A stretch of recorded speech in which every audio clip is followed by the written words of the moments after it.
থেমে যাননি জেমস। 61 বছর বয়সে তৃতীয় বিয়ে এবং পুত্র সন্তান হওয়ার সুখবর দিয়েছেন জনপ্রিয় এই গায়ক। দেশীয় রক সঙ্গীতের জনপ্রিয় ব্যান্ড তারকা ফারুক মাহফুজ আনাম জেমস আবারও বাবা হয়েছেন। এই বছরের জুনে পুত্র সন্তানের বাবা হয়েছেন এই গায়ক। গত 8 জুন নিউ ইয়র্কের হান্টিংটন হাসপাতালে ভোর 3:30টায় জন্ম নেয় তার সন্তান জিবরান আনাম। জিবরান আনাম সহ সকলেই ভালো রয়েছেন। 1 মাস যুক্তরাষ্ট্রে অবস্থানের পর সন্তান নিয়ে দেশে ফেরেন জেমস এবং তার পরিবার। জেমসের তৃতীয় স্ত্রী নামিয়ার জন্ম যুক্তরাষ্ট্রে।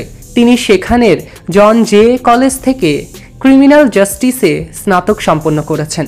ব্যক্তি জীবনে এর আগে 2 বার বিয়ে করেছেন এই রকস্টার জেমস। তার প্রথম স্ত্রী চলচ্চিত্র অভিনেত্রী রথি।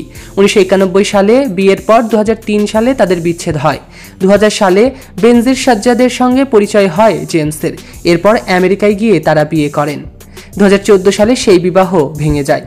প্রথম পরিবারে জেমসের একটি পুত্র এবং একটি কন্যা সন্তান রয়েছে। দ্বিতীয় সংসারে একটি কন্যা সন্তান রয়েছে।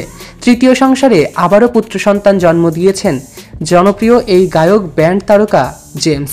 জেমসকে রইল অনেক অনেক শুভেচ্ছা এবং তার নতুন সদস্য ভালো থাকুক এই কামনা রইল। সৈকত আহমেদ নূর, সেলিব্রিটি লাইফলাইন।